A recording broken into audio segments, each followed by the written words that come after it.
right, let's do it. First one. Hello, it is I, this guy, Sunshine, and yes, it is a great day, and yes, I am thankful for you. Today, as you know, is Friday, Y Day, and I'm thankful that I can be recording on this glorious, rainy, cloudy, sunny day. Just took my kids to school, just got back, and about to do a recording about why and how I write and my writing method and my mindset behind why I write.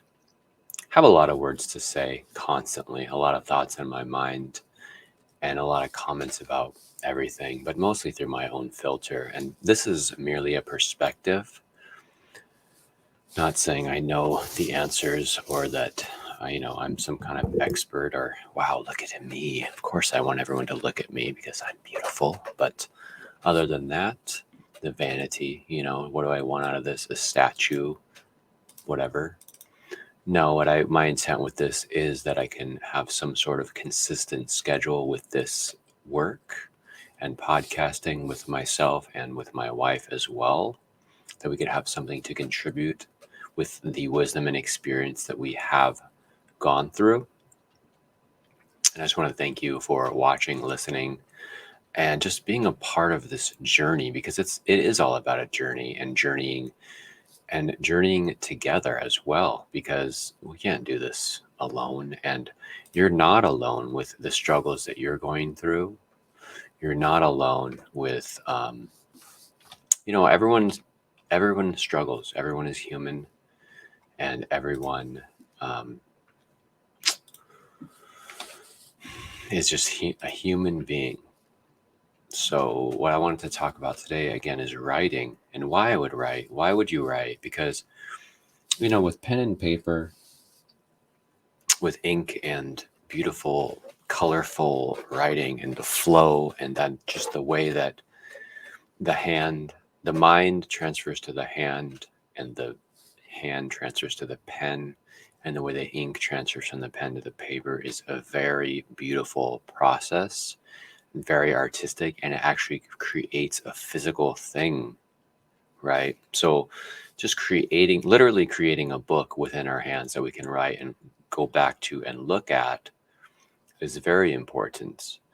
And then being hesitant to then have the same hand, the same mind, and instead of putting it on ink, putting it to typing and putting it to the digital, where we can actually share it and dice it and dissect it, and then use it for the purpose of expanding the idea,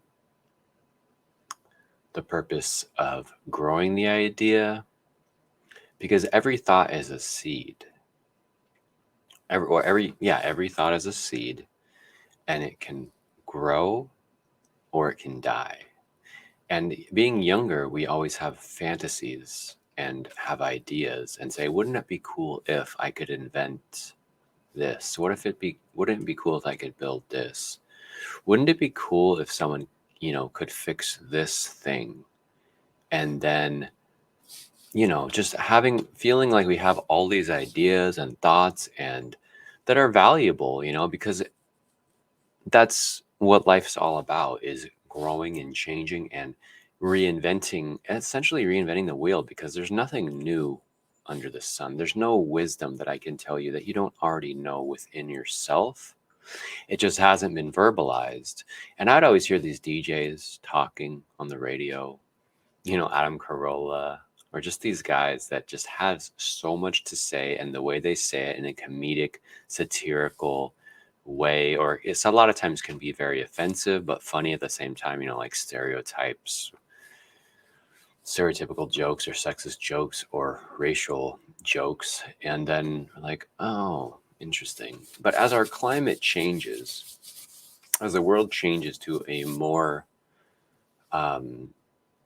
I don't know, I'd say more sensitive, more sensitive to other people, and that, yeah, sexist, racist jokes are just not necessary, and this adult humor, it's just like, is it really necessary? And does humor,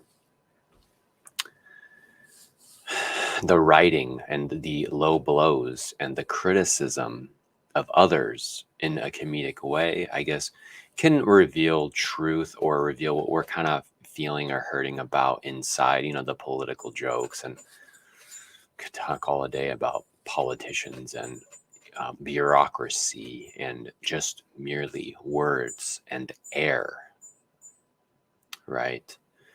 So then are our words matching what we're doing? Am I getting off topic of writing? But back to the writing method, right? I could blah, blah, blah. And why I write and what I write about and how my mind is thinking about. So the way that, we all have this book we all have a book within us. We all have things to say. We all have ideas sharing. And again, the mind thought is a seed. Then it transfers to, it just can be a loop in our mind, a looping and looping and looping indefinitely, right? Never ending, keep us up at night, waking up at, midnight, 2 a.m. with these thoughts, reoccurring thoughts. What do we do with these thoughts? Oh, I wish I would have said that to that guy. Oh, I wish they wouldn't do that to me. My coworker's so challenging. My family, my in-laws just, oh, they irritate me so much. And, activating or triggering us in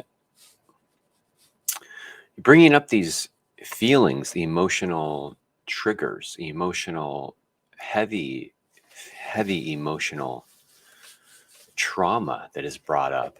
And that's a whole other deep thing. But then as we write about it, there's no thought you haven't already that someone hasn't thought. There's no idea that's not already there. It's just in your own perspective. And back to, it's like The Alchemist, where, spoiler alert, he goes on a long journey around the whole world, talks to all these people, does all these different things, just to realize the treasure is already like in his own backyard, basically, right? Already within where he's been his whole life. And he, goes seeking the treasure instead of realizing it's there already. And understanding that with ourself is that we could be hearing the same thing over and over again. But until we go on that journey, until we learn those things, until we go through the pain of discomfort and rock bottom, if you will, it will not necessarily be, the lesson won't necessarily be learned. If we're learning the same lesson, but we're not realizing it in different ways, then it won't be, the truth will not be revealed. And I was thinking about how, if you don't like me, my look, my attitude, my tone, if what I've done to you has caused you pain, or I just this guy thinks he knows something, and the way he talks is just, oh my gosh, irritates me so much. It doesn't matter if I'm the smartest, most eloquent, most enunciating speaker in the world, and if it's even talking directly about you, you will not take it in. You will not understand it. You will just brush me off. You won't even be hearing it. All you'll be thinking about is this guy, that guy, you know? So then again, our teachers or the people revealing this to us, do we even like or respect them? How have they been likable or respectable to us? And these people, these voices I see on social media about, like, I know the answers. I know it's right. You're so dumb. You don't know anything. If you just follow me and do what I do, your life, the world would be so much better because I know the answers. Now come talk to me, listen to me, what I'm saying. And then you'll, what for what, right? Just so that you can glorify me. So the whole idea of glorifying the gift versus glorifying the giver of the gifts, meaning all glory to God, all glory to Him, and that I can even have freaking sound coming out of my throat shaped by my tongue and my lips is the gift that God has given me, and the ability to analyze, overanalyze, put down on paper or in the digital coming out of my mouth. And again, it's just words, but I love words. I always love listening to people talk and just explaining things and how things work, and just millions of moving parts that are happening all around us all day. And just realizing there are different perspectives, there are different ways of doing things and ways of thinking and looking at life, and understanding that my way, your way, that guy's way is not the right or wrong way. It's just a way. And if you're getting the results that you like, continue doing what it is that you're doing. If the results are garbage and your seeds that you're planting and the fruits that is being produced is no good, and no one wants to sink their teeth into it, even if, again, it's like the smartest, most eloquent, it's just garbage with glitter on it. And then the boastfulness of thinking like, oh, I'm so amazing and what I do is great and what you do, it's just this, no one's going to learn from that. No one's going to listen to that guy. No one is going to follow that guy. And if they do, it's merely to be like, oh, when's that guy going to fail? Being happy that that guy's going to fail and the train wreck that is his life. Because they say, like, really, you think you can run the White House? Well, how do you run your own house? You think you can run the church? How the heck are you running your own house and your own mind and your own body and is your crap in order, right? Going on this whole circle. And seeing that, writing these sentences out as they're coming out on paper, and just all these thoughts are coming, saying, what am I going to write about? I have a million freaking words. It's like the ocean. And there's the ocean is just a bunch of drops of water. And then you have this little tiny funnel of having to force the ocean of thought through this funnel, which is our mouth or the pen or the typing. And realizing we're just building the tower, and that each thought can be looked at like a brick, and each sentence can be like building that chapter, and realizing that any thoughts we have already been thought. Any sentence we have has already been written. It's just in our own words and in our own mind. And then as we let it out, we realize, oh, is that really what I'm thinking? Is that really what I'm processing? Yeah, being able to process it, being able to see it in a physical form, and then saying, oh, maybe this sentence goes with this sentence.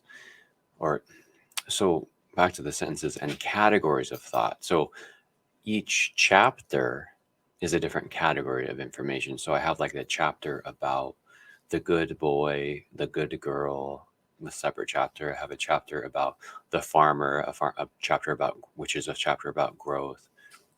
The chapter about, the father, the chapter about the married couple, and then having these different categories and saying, oh, this sentence that I've written a year ago or whatever, or now, can go with this chapter, and then putting those with each specific category, and then having each sentence again as a brick, and then each chapter is like a building, and building different buildings of chapters. And then eventually, what is a book? 40 to 60 to 100,000 words, and then having 10 chapters of 4,000 to 6,000 words, and you're done already. And it could take 1 year, it could take 2 years, it could take 10 years, or the rest of your life, basically building these chapters. But then as we're putting our thoughts out, they're no longer being circulated in our mind, and then new thoughts can come in.